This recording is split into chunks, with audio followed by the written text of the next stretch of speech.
All right, we should be streaming now. Check 1, 2, 3, check. Hello.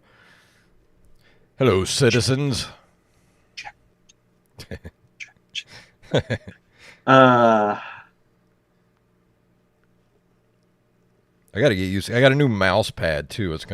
You ever get a new mouse pad and all of a sudden your mouse is just like all over the place? I'm trying to get used to it. Yeah.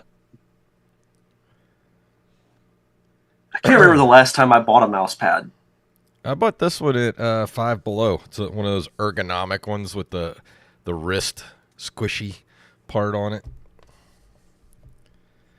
I'm checking the sound. Check 1, 2, 3, check. Check 1, 2, 3, check. God, I sound terrible, but it's okay. Well, I've got everything open, and I'm good to go if you are. Yep, I'm all set. Here we go in 3, 2, 1.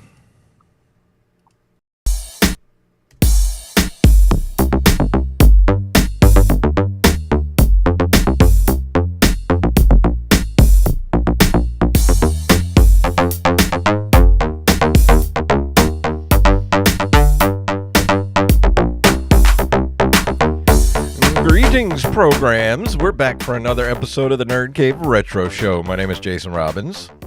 And my name is Derek Diamond, coming to you live from a sardine can. Yeah. Yeah, Derek sounds a little bit different tonight because bad cable. Cable went bad.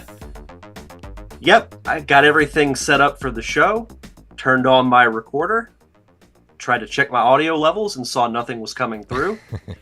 So my first thought was, well, this cable's kind of old. So I plugged it into something else, and sure enough, it's the cable has bit the dust, and I don't have a spare, so I will be getting one tomorrow. Awesome. Always good to find, stuff like that right before you're about to go live on the show. At least it was an easy find. I usually have to try like 3 different things before I figure out what the problem is. Yeah. So other than a bad cable, how was your weekend? Not too bad. I'm trying to remember what all I did. Oh, I had to work Saturday and Sunday. Just had to cover some events for work. But other than that, nothing too out of the ordinary. Didn't really get to play too many games, unfortunately. Just kind of hung around the house for the most part. Got some cleaning done around the house, which was overdue. So yeah, that was about it. Pretty boring weekend. Same here. What about you? Same. I didn't really do much this weekend. I haven't been in the mood to game lately for some reason. I just can't find anything that I want to sink my teeth into. And usually when I get like that, I can play stuff like Peggle or some kind of time waster like that, but I can't even get into stuff like that. Like I just don't want to play anything, and I don't know what that is. It's funny you say that because I feel the exact same way. There hasn't been anything like other than what I'm going to be reviewing next week. There hasn't really been anything that's like grabbed my attention or made me want to play it. Maybe it's just something in the air. I don't know.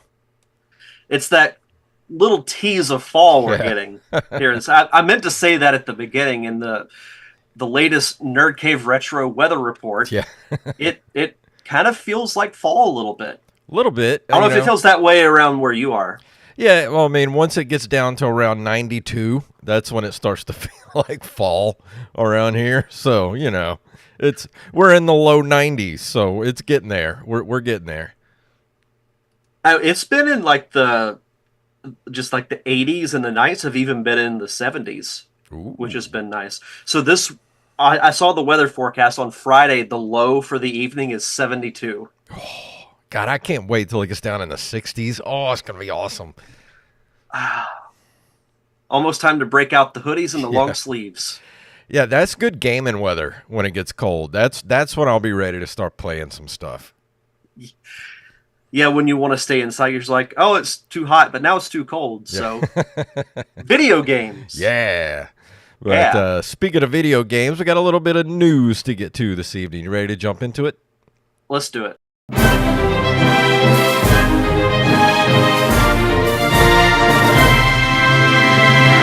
Some of today's stories were brought to us by Mr. Armez Jackson.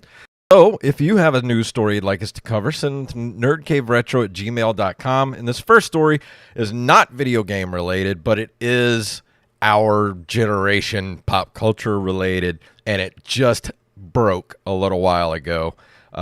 This is from Hollywood Reporter. James Earl Jones, authoritative actor and voice of Darth Vader, dies at 93.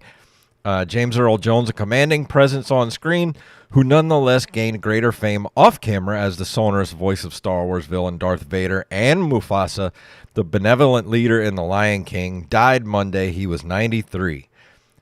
Jones, who burst into national prominence in 1970 with his powerful Oscar-nominated performance as America's first black heavyweight champion in The Great White Hope, died at his home in Dutchess County, New York, Independent Artist Group announced. And this one hits very, very hard. Yeah, it does. And I can't believe he lived to be 93. I knew he was getting up there in age, but he seemed like one of those that, I mean, he will live forever because of his performances, but one of the most recognizable voices on the planet. It's interesting that he brought to life the voice of one of the greatest heroes in Mufasa and probably the greatest villain in the history of movies, Darth Vader. That contrast is just so... It shows the range of what he could do. And you think of his live action performances, like I always think of The Sandlot, a movie that was a big part of my childhood. He was Mr. Myrtle, who they thought was an evil neighbor, but turned out to not be so much. And you even look at, when he was in Coming to America, he wasn't afraid to be in a comedy either. King Jaffe Joffa is one of my favorite roles he ever did. He's underrated in that movie, to be perfectly honest. But yeah, this one hits hard because his voice has been such a presence in both our lives and in millions of people's lives. So, and I guess he gave Disney Lucasfilm Disney the rights to use his voice in perpetuity. So his voice will live on a long time because of him. No telling how many times they're going to bring Darth Vader back for whatever reason, movies, TV shows, and they're going to be able to use his voice. So he's going to live on forever. Yeah, and a lot of people may not know, but in the Obi-Wan Kenobi series, his voice was actually recreated through a software called Respeecher, where they took lines from the Star Wars films and built the dialogue. Because if you remember in Rogue One, you could tell that he was sounding a little different. Like he was sounding a little older. Yeah. So it's good for us as fans, that we'll still get to hear his voice, for as long after you and I are gone. Oh yeah. Absolutely. But still, condolences to his family, his closest friends. One of the greatest careers ever in Hollywood. Yeah, and 93 is a good is a good long run. I mean, that's I was kind of wondering, like, what did he pass away from? But I mean, the guy's 93. He probably just died of old age. I mean, 93. That's a heck of a life. That's a heck of a run to have. Oh yeah, absolutely. Yeah, Nunya in the chat room asked you if you had a brother called Neil. If I had $1 for every time I've been asked that question, no, I'm not related to Neil Diamond, unfortunately. But yeah, rest in peace, James Earl Jones. Absolutely. Moving into the gaming news, our first gaming story comes to us from Gematsu.com. ACA Neo Geo Selection Volume 1 and 2 announced for the Switch. SNK has announced ACA Neo Geo Selection Volume 1 and Volume 2 for Switch, which will both launch on December 12th in Japan for 5,940 yen each. Each collection includes 10 games previously released digitally as ACA Neo Geo titles. Pre-orders are available now at retailers such as Amazon Japan and Bicamera. I assume that's how you pronounce it. I'm not entirely sure. Yeah, Bicamera. I don't know. Yeah. Let's see. Volume 1 includes Baseball Stars Professional, Fatal Fury 2, Ghost Pilots, Metal Slug 4, Shock Troopers Second Squad, Stakes Winner 2, and The King of Fighters 95. Those are just a few of the titles. And Volume 2 includes just a few are Alpha Mission 2, Metal Slug X, Riding Hero, Samurai Showdown 5, The King of Fighters 94, Top Hunter, Roddy and Kathy, and Top Players Golf. Yeah, and there's no date on when this is going to come to an American version, but I'm pretty sure you can still play these on an American Switch. I'm guessing if you order from Japan. Maybe. I don't know. I'm not sure, honestly. Yeah. I mean, if you're into these types of, compilations, I think it's a good purchase. Let me see what this converts to for American dollars. Yeah, because the Neo Geo was one of those systems that was way too expensive when I was a kid, and could never even dream to afford one because they were like $1,000, for a Neo Geo back when I was a kid. So to have these collections coming out now is kind of cool, and I hope they do an American version because these would be cool. Is $41.50 in Awesome. American. That's not bad. No, that's not bad at all. All right, and the next story comes from, of course, NintendoLife.com. Night Slashers remake brings horror arcade beat 'em up to Switch this month. Forever Entertainment and Storm Trident are bringing the remake of Night Slashers to Switch on the 26th of December. Previously released in arcades in 1993 by Data East and then available on Switch thanks to the Johnny Turbo's arcade re-release, and it vanished in 2023. Night Slashers is a horror-inspired beat-em-up full of gore, blood, and spooky monsters. They brushed up the visuals and added some brand new custom modes where you can adjust the difficulty and add all sorts of challenges, including exploding corpses. The gameplay has also been brought up to a more modern standards too. The remake gives you 4 playable characters, one more than the original release: Cyborg Jake Hunter, Vampire Christopher Smith, martial artist Hong Hua Zhao, and new combatant Liu Phelan from Fighter's History. I love the graphics to this game. It looks like a comic book come to life. Oh, I know. It looks real. It looks like it looks a lot like not Street Fighter, Final Fight. Streets of Rage. Yeah, Final Fight / Streets of Rage. Yeah, I mean, it kind of reminds me a little bit of, I don't know if you read any of the Marvel Ultimate comics that started back in the 2000s, but the graphics kind of remind me of it. It looks fun. Probably not going to be any good at it, but yeah. I'd still play it. I'm not good at fighters either, but it's still fun. Yeah. Next up, from GameRant.com, PlayStation getting more than 1,300 retro games. It says on September 6th, so they're available now. GameRant can exclusively reveal that Antstream Arcade is coming to PlayStation on September 6th. The service will bring over 1,300 retro games to Sony's consoles, with PlayStation users being able to enjoy its catalog via either a subscription or a one-time purchase of lifetime access. The PlayStation version of Antstream Arcade was officially announced in mid-August 2024. The platform is poised to become the first third-party cloud gaming service to launch on PlayStation consoles. You can subscribe for $39.99 a year, or if you want to purchase lifetime access for a one-time fee, it is $99.99. Yeah, I was trying to look on here and see what games were going to be on it, and I looked at several different articles,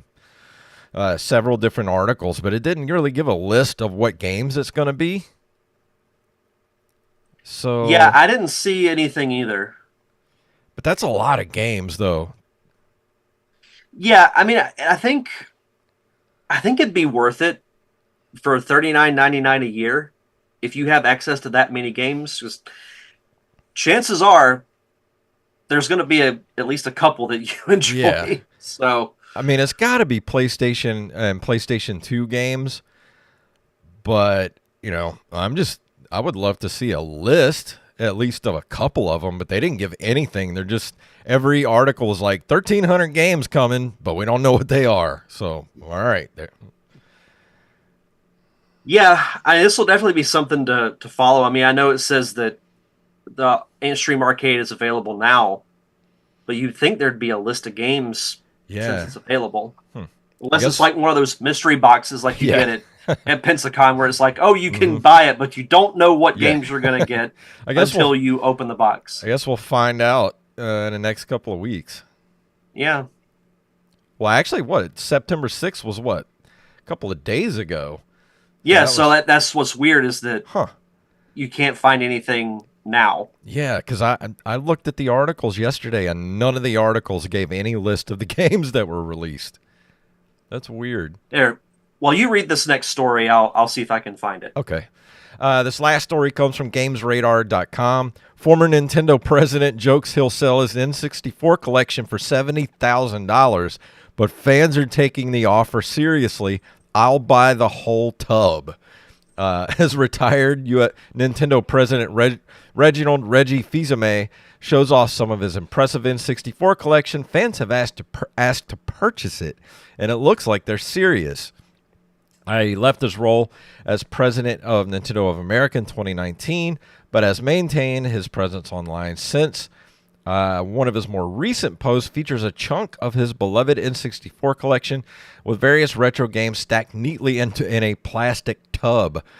Quote, found part of my Nintendo 64 collection. He wrote alongside the photo, reorganizing it all. Wonder what hidden gems I have in here. Said he had a few of the game's titles on full display are Legend of Zelda, Ocarina of Time, GoldenEye, and other gems. The former Nintendo lead collective includes Blast Corps and Conker's Bad Fur Day.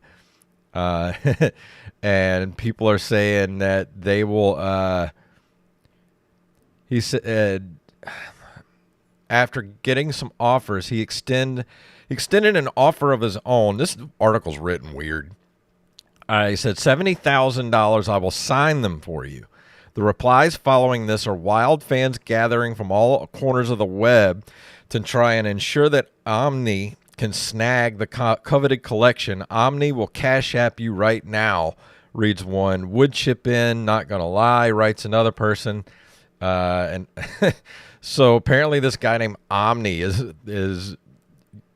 has said he would buy it, his collection, for $70,000. So there's no update, so I don't know if Reggie's going to actually sell it or not, but that's a lot of money. I think I would, actually. Oh, 100%. It makes me happy that of all the people that could own that number of cartridges, that it's Reggie. Yeah. Because I'm a big Reggie fan. He was fighting the fight for Nintendo when they were like so far below like Sony and Microsoft back in the day. And I always loved his presentations at E3 and the Nintendo Directs once those started. He just seems like a cool dude. I'd love to meet Reggie one day. Yeah. And yeah, I'd love to have some of these. That Omni guy pinged Fils-Aimé to tell him it's a deal and asks him to open his direct messages so that they can arrange the purchase properly, but there hasn't been an update on either end since. So we don't know if it actually happened or not. Interesting. That'll be something to follow. Yeah, I mean, because for 70 grand, I'd absolutely sell them. All you got to do is sign them, and you get 70 grand. I'm like, that's not a bad deal. I'll start signing them right now. Because it's Reggie. It's not like he wouldn't have access to get all that stuff again. Oh, 100%. So a little update on the Antstream story. So I'm at Antstream's website. It's a combination of games that range from the Amiga to the PS1. Okay. But for the PS1, there's only 12 games that you can play, as opposed to like Super Nintendo. There's 49. The ZX Spectrum, there's 291. One game from the Atari 5200. Which, Poor 5200 gets no love. Yeah, no, it doesn't. So if you want to go to antstream.com/games, you can see the full list. Okay. There's even games like for the Atari Lynx that's available for this thing. That's not bad. Yeah. Yeah, because there's really no other way to play those games. So. No, there is not. But that brings us to the end of the news, and now it is time for This Month in Video Game History.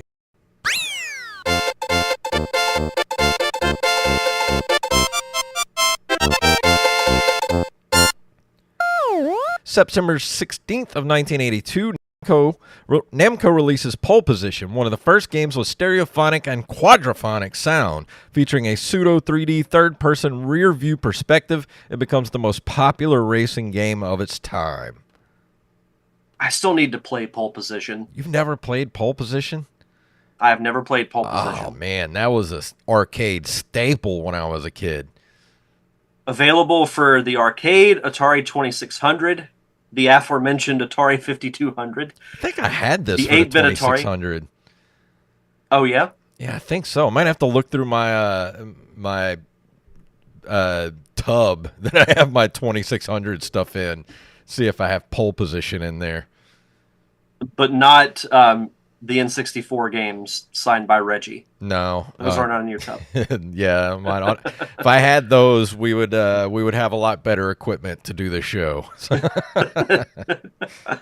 I'd have a new cable. Yeah, you would. I could use my microphone.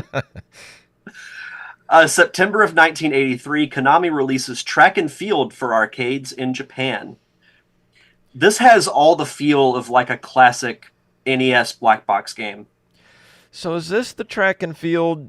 Oh no, this is. I was thinking, is this the Track and Field that they did for the what was that thing? The pad, the floor pad, the power pad. Something like that, yeah.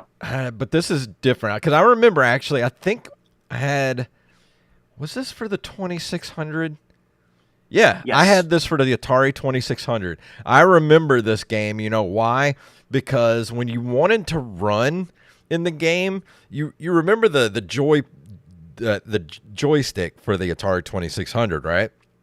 Mm-hmm. In order to get your character to run, you had to move it back and forth really fast, and you would get so tired doing it because you would have to do it and then like hit the button to make him like, you know, jump or pole vault or whatever it is you were supposed to do. Eventually, I remember me and my cousin, we were playing Track and Field, and we would just turn the Atari joystick upside down and put our foot on it and just use our foot to rock it back and forth to make the guy run.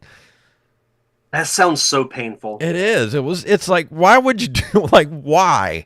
Because you would, after like 2 or 3 minutes, you would just have like the worst blister in the palm of your hand from having to move that thing back and forth. That sounds so unnecessary. Anybody my age that had Track and Field that did that, please write into the show and let me know that me and my cousin were not the only ones that did that for that game.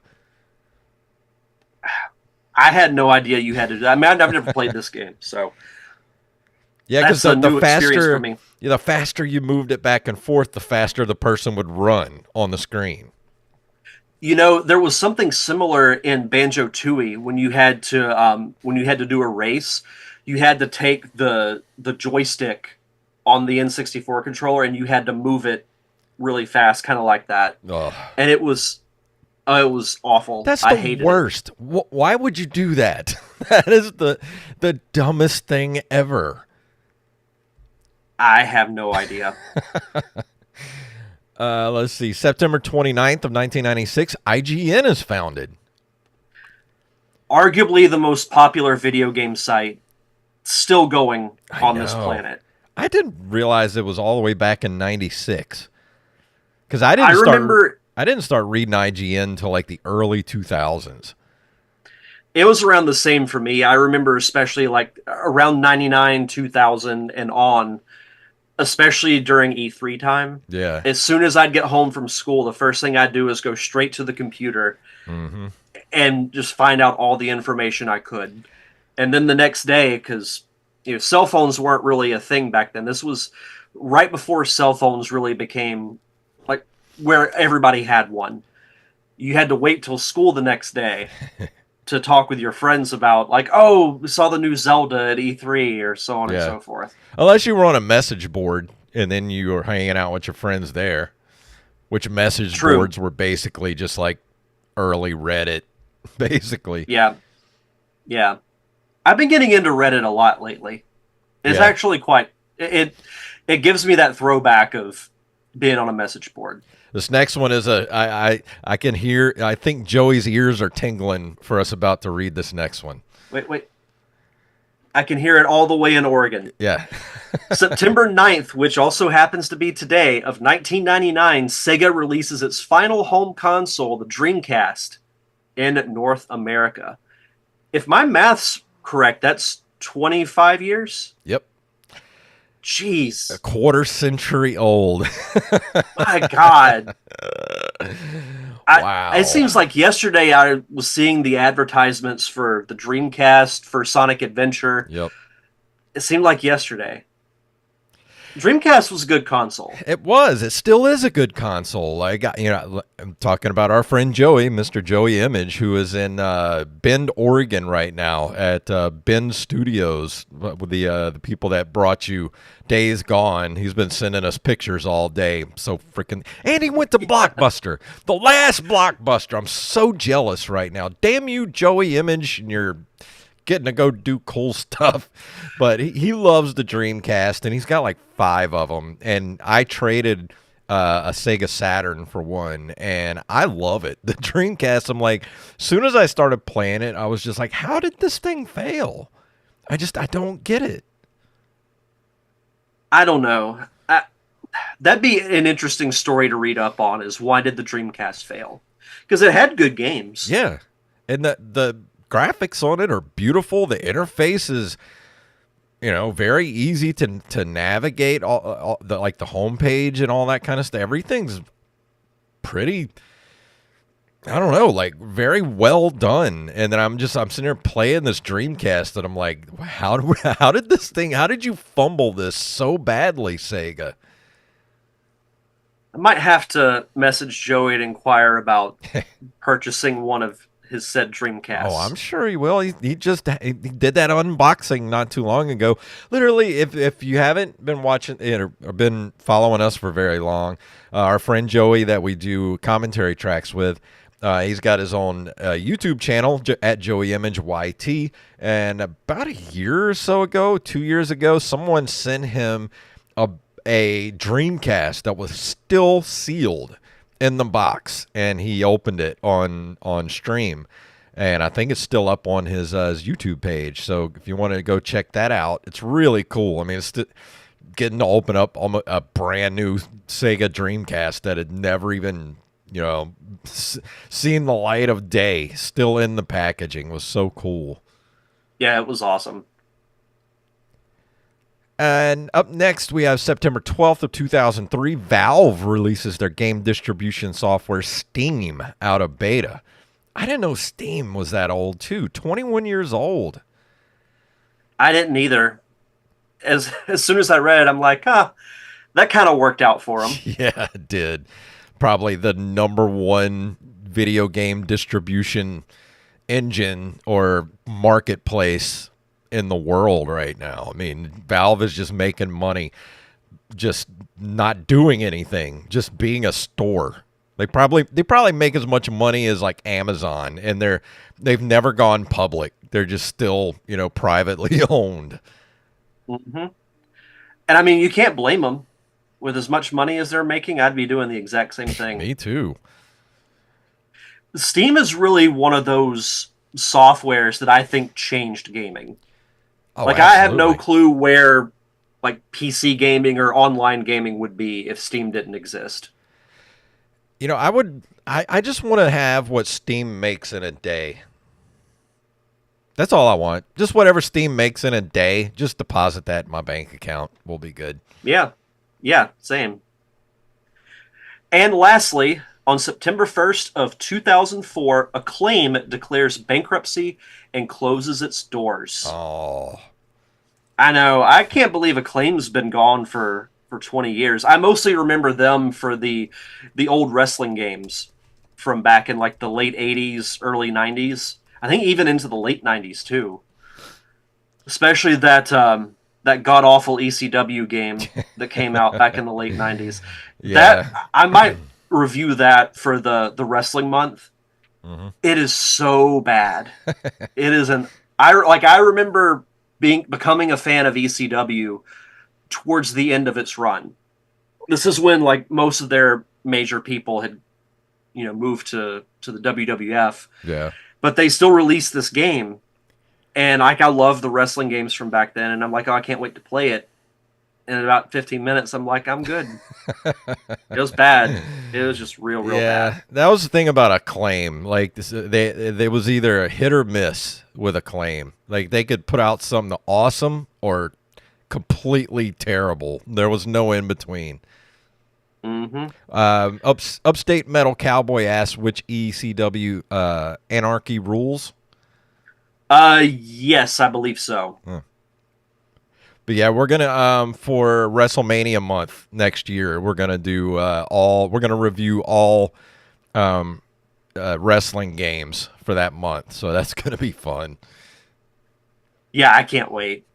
But that brings us Yep. to the end of this month of video game history. And before we go into the review for tonight, Derek, would you like to do our Patreon shout outs? As always, we like to shout out our awesome patrons over at patreon.com/nerdcaveretro. We want to shout out the official fact checker of the Nerd Cave Retro Show, Mr. Wally Phelps, Brian Piotrowski, Nick W., Eld the Zombie, Yup Fed, aka Knife, James, aka at Jimbo Jr. over on our Discord, Raven, Danny House, Justin Nispel, John West, Daniel Salmon, Mr. B. Res Coffee himself, Mike Eveland, Tyler Watson, Axblade07, Arames Jackson, Carlos Longoria, aka I am the Rampage, Rampage! Staff Sergeant Sketch, Gus and Penny, Matthew Salmon, Mr. Joey Image, and of course, Mama Diamond. Donna Diamond. Thank you all so much for your continued contributions and keeping the lights on for us here at the Nerd Cave Retro Podcast. For as little as $1 a month, you get your own RSS feed with zero ads. None. Uninterrupted conversation between the two of us, and if we bring a guest on, they're not going to be interrupted either. For as little as $1 a month, and also you get early access to our commentary tracks, like I call it the infamous Wishman commentary / watch along that we did last month. I can't. I've been having weird dreams about that movie, so I don't know if it was a good thing to watch it or not, because it was something that I didn't know if it was real or not, because it affected me so much as a kid. And if you don't have no clue what we're talking about, Wishman is basically lost media. It was a movie that was out on ABC back in like 1983. I saw it one time, didn't know if it was real or not. Through a series of circumstances, we actually got a copy of it. So if you want to see it, you want to watch us watch it, go be a patron for as little as $1 a month, and you can go watch along that weird movie with us. Your fever dream about Wishman is right up there with James Cameron's fever dream that resulted in Terminator. Yeah. But we've done a ton of other commentary tracks too, and I know we're just really getting into September, so I know we've got to decide on what we're going to do for this month. So stay tuned for that. But if you want to be a part of our awesome Patreon community, just head over to patreon.com/nerdcaveretro And for new patrons, be sure to send us your social media info, whether it's Twitter, Facebook, or Instagram, so we can give you a proper shout out. And tonight we're going to be talking about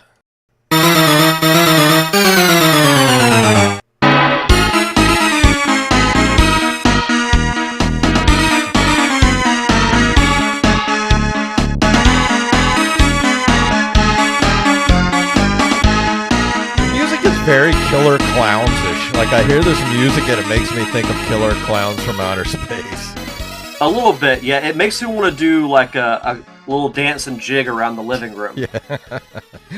But Aero the Acro-Bat is a 1993 video game developed by Iguana Entertainment and published by Sunsoft. It was released for both the Super Nintendo and Sega Genesis. And he is an anthropomorphic bat that was created by David Siller. In 2002, Metro 3D released a version of the game for the Game Boy Advance with a battery backup, which the original versions lacked.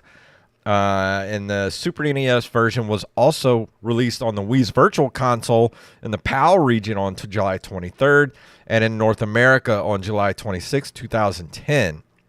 And it has been re-released for the Nintendo Switch. Yeah, even Upstate Metal Cowboy in the chat room says that is the Killer Clowns music. It sounds like Killer Clowns from Outer Space, like it really does. But this game is kind of deceptive. Like I teased that I started playing this game a couple of weeks ago because, you know, we had the top 5 not too long ago where we talked about the top 5 failed mascots of like video game history, and Aero the Acro-Bat was on a lot of those lists. And I never played it, so I just kind of popped it in and to see what it was like, and I kind of liked it at first. But as I wrote in my notes here, this game is deceptive. The game looks great, sounds great, but the difficulty and unfair deaths ramp up so spectacularly fast it makes your head spin. Yeah, and I remember Aero the Acro-Bat from back in the day. I never played this game just because it came out at a time that I was playing so much Link to the Past, so many of the RPGs from the Super Nintendo, that this is one that I never picked up. It always looked interesting from, you know, what I read about it in the magazines and even read about it, you know, online years later, but never. It's one of those games that I never really thought about, to be honest. Like if you brought it up, like it would spark a memory, like, oh yeah, I know what the game is. Yeah. But nothing ever really inspired me to actually pick it up and play it.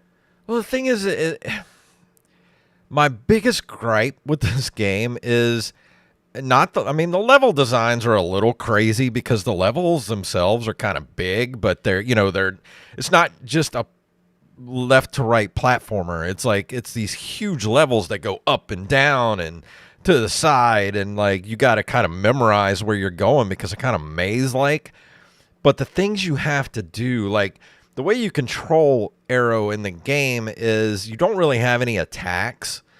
You do this sort of like jump and then the spin attack. And it either you have to press down to do like a diagonal downwards, which you can use as an attack to the enemies, or you press up and you do like you go diagonal up. And that's how you do some of the platforming in the game, but it's so kind of hit or miss and wonky that it's almost impossible to do it when you want it to happen. You know what I'm saying? Like it's frustrating in a way that makes me just want to throw the controller through the TV screen.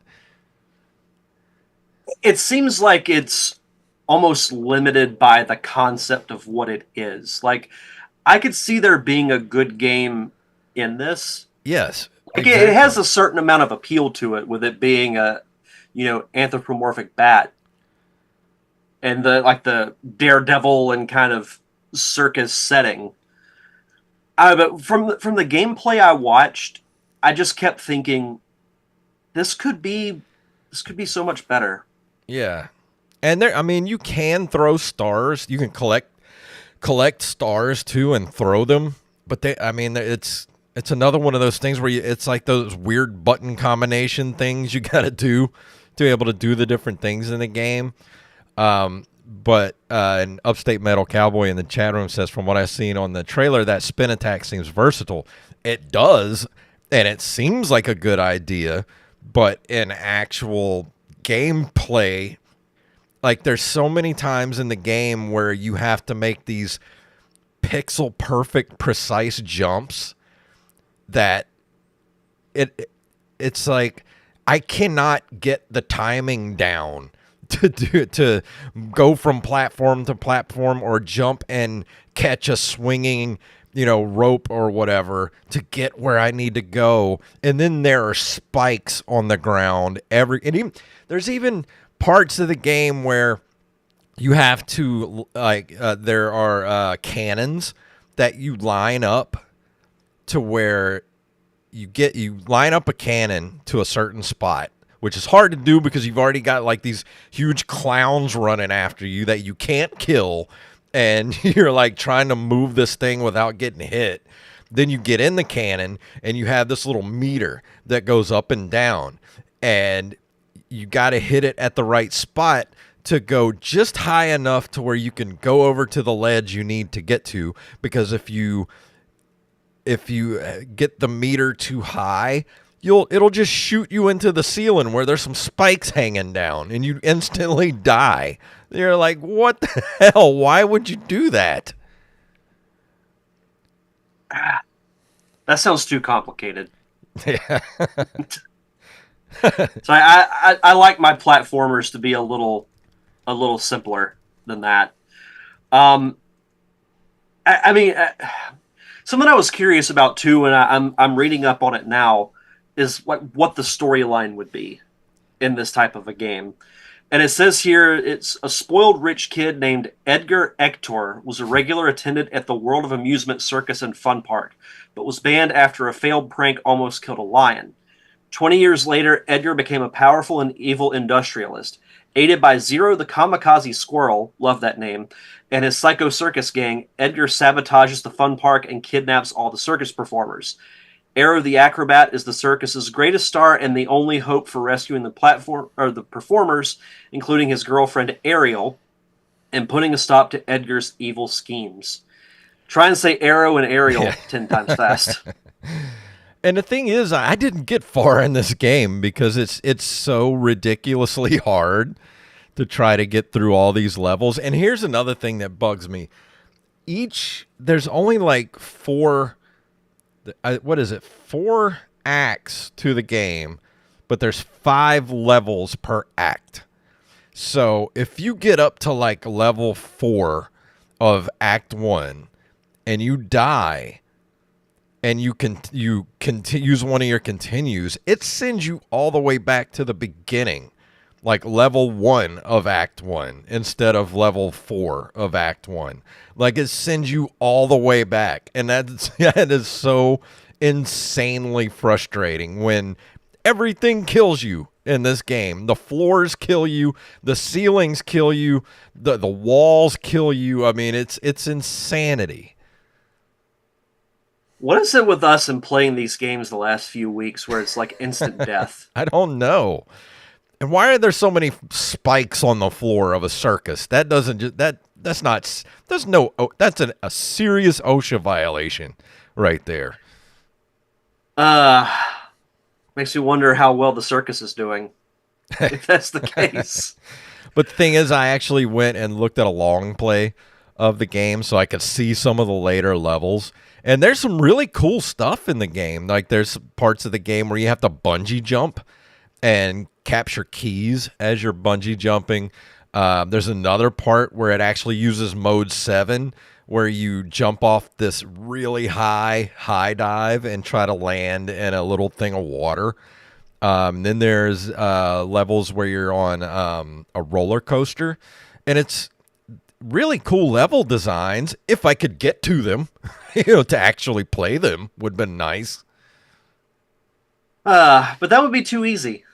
And the thing is, I even looked up the cheat codes to see if I could just jump from level to level. Even the cheat code is convoluted.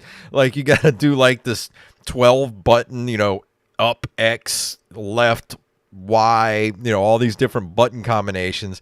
Then it starts you in the game, but after you put in that combination at the start screen, you'll go to the first level. Then you got to add in some more stuff, and from that point you can then go to the next level. But then you have to put that code in again to go to the next level. So you got to like constantly, you can only go from level to the next level to the next level. You can't just like pick what level you want to go to. You got to keep doing this button combination to start at the next level up from where you're at. What? That's the best way I can describe it. Like no, I get it. I'm being sarcastic. So insanely stupid. That should be the subtitle of this game. It's too complicated. And that's the thing. Like, I love the whole circus aspect of the game. Like, I'm really into like weird circuses and killer clowns from outer space and all that kind of stuff. But man, there's a level of difficulty that you can make these games to where it's like it's enjoyable because there's a challenge to it. You know what I'm saying? But then there's like, you can make a game too difficult because of unfair deaths and just ridiculous, enemy placement and things like that. And that's what the kind of game this is. It's like, it's intentionally aggravating is what this game is. It's interesting because as much as we're kind of like more or less bashing the game for its flaws, it did have a sequel. Yeah. So it must have done well enough to warrant that, and a spinoff for Zero the Kamikaze Squirrel. And from what I hear, which kind of intrigues me more, honestly. And from what I heard, what I've seen, what I've read, Aero the Acro-Bat 2 is a much better game than the first one. At least people seem to enjoy the second one much more than the first one, even though the first one did get pretty decent reviews. It got an 8.3 out of 10. Let's see. Electronic Gaming Monthly gave it, the Super Nintendo version, an 8.3 out of 10. And that's EGM. That was a huge publication back then. Gave it an 8.3. I mean, maybe at the time, it's because that level of just insanely difficult was what we were used to. Maybe we didn't know any better. Yeah, we didn't know any better. But you play this game now, and it's like, oh my God, why? Why would you make anything this difficult? Because they're evil. That's the only thing I can think of, is that they're evil. But I mean, even some of these other scores too. IGN gave the Game Boy Advance version 7.9 out of 10. The Wii version is 7.5. Let's see. GamePro gave the Game Boy Advance version 3.75 out of 5, and the Genesis a 4.25. So that's still pretty high for a game that seems to have more flaws than good. And I would probably, and I haven't played the Switch version, the new updated version of the game that just released. If they did give it the Mega Man treatment, where you can, like reverse time and stuff like that, and give you save states and all that kind of stuff, like that's what makes these games way more enjoyable now, especially, even playing games like Mega Man on the Switch. It's so much more enjoyable because you can save state. You can reverse time to correct, mistakes that you've done in the game. And it makes it more enjoyable. So if they did implement that kind of stuff in the new Switch version, it's probably a much better game. But like I said, I played the Super Nintendo version. There's no save states.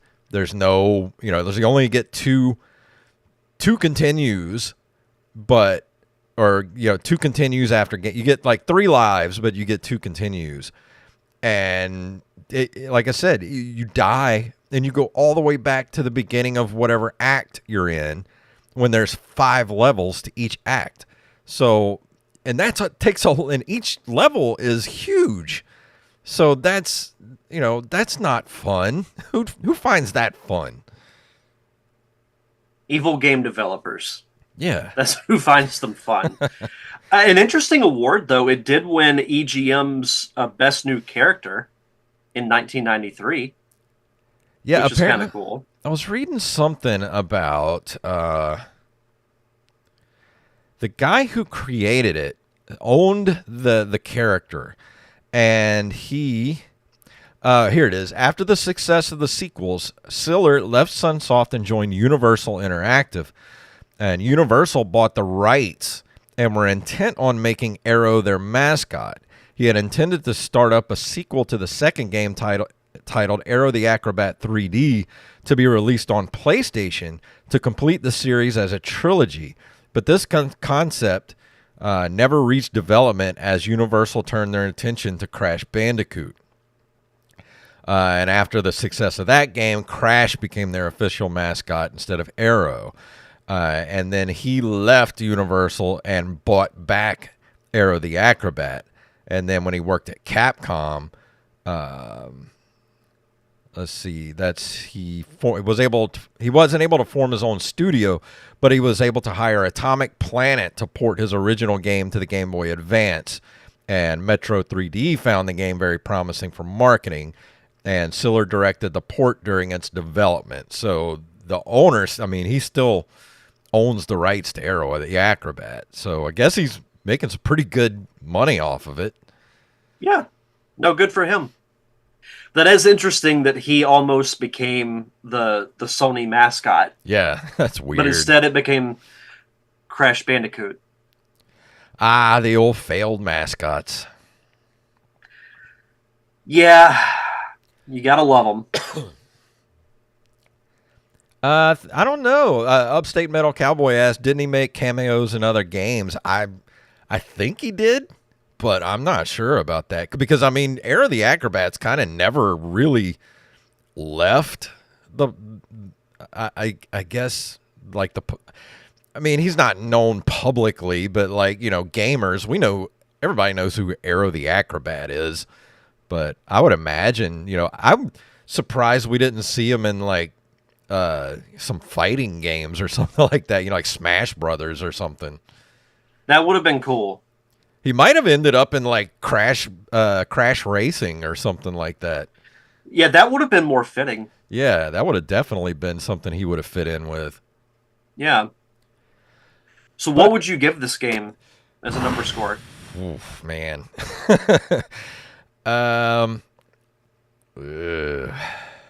Like I said, I didn't really get that far. I didn't even get to Act 2. I barely finished Act 1 of this game, so it's kind of unfair for me to really give it a good grade, but I would have to, just from the level of it, non-enjoyment I got from it, it's going to get a 4. Ooh. But like I said, I get it, though. I get it. If I play the Switch version and it does have some some upgrades to it, so that would make it better, I would give it a better score if I could play this game and enjoy myself. Because I like the aesthetic of the game, like the music and the visuals and everything are cool. I just want a game I can play. So apparently there was an Aero the Acro-Bat cartoon. I saw that. Where was that? This has got a good cast. It's got Jim Cummings, James Avery, Michael Gow. Really? Yeah. Cam Clark voiced Aero. Huh. Michael Goff, I can't remember. He voiced Zero the Kamikaze Squirrel, and Jim Cummings voiced Edgar Ector in season 1, and then James Avery from season 2 onward. Did this thing ever come out? It was on Fox. Really? Yeah, it was initially broadcast on Fox Kids from August 95 to November 98. All right, we might have to find a complex way of watching this show for a commentary track. You know what to do. Yeah, like I said, I would say give it a try because other people might find it a little easier than I did, the controls. But me personally, I couldn't control this game worth a shit. So that's why I gave it such a bad score. Other people might find it better than me. I don't know. Go try it out yourself. Go play the Switch version, and you guys let me know if the Switch version has any quality of life upgrades that I might actually enjoy this game. Because I wanted to enjoy it. I just didn't. Well, hopefully someone will let you know. I hope so. But that's going to bring us to the end of this episode. And Derek, what are you reviewing next week? Next week, I'm going to be reviewing Dragon Ball Z: The Legacy of Goku for the Game Boy Advance. I've been on a bit of a Dragon Ball Z kick the last few weeks as far as going back and watching the anime. So figured why not bring that to Nerd Cave Retro? So you'll have that to look forward to next week. Awesome. Well, before we get out of here, Derek, what's going on with Real Wisdom? Up to 6 episodes already for the Real Wisdom podcast. Last week, I chatted with author, screenwriter, and entrepreneur Aurora Winter. We actually had a pretty deep discussion about the impact that storytelling and having like a creative fulfillment can have on your life. So if you're into that kind of stuff, you can check it out at linktree.com/realwisdompod. That's REEL Wisdom Pod. And go check out the Open Micers podcast with me and Mr. Jacob Craig at Open Micers on Twitter and Instagram. We had a really good episode last week where it was a hostful episode with just me and Jacob, but I brought a new game show to the podcast, Trick or Trump. And what I did was I took some real quotes from Donald Trump and I asked ChatGPT to give me some unhinged quotes in the Donald Trump style. And Jacob had to guess whether it was ChatGPT or actual Donald Trump. And we had a lot of fun with that episode. Oh, that's brilliant. But go check it out, openmicers.com. Derek, is there anything else before we get out of here tonight? I think that's it. All right, well, let me turn up our music here. There it is. If you want to email us at nerdcaveretro@gmail.com. Nerdcaveretro.com is our link tree, and that includes all of our socials, our Patreon, and our merch shop, which you can get to at ncrmerch.com. We got t-shirts, we got hats, stickers, magnets, bags, mugs, and all kind of designs over there. Go check it out, ncrmerch.com.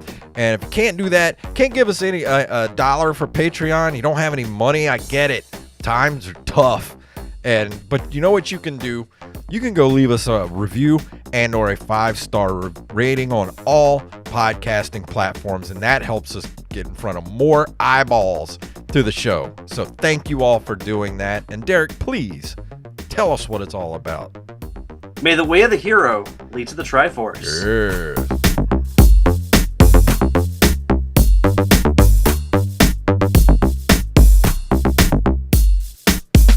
Master Blaster runs Bartertown. And that... there we go. Sorry. I accidentally turned off my monitor. I couldn't hear myself. But that's an episode. Sweet.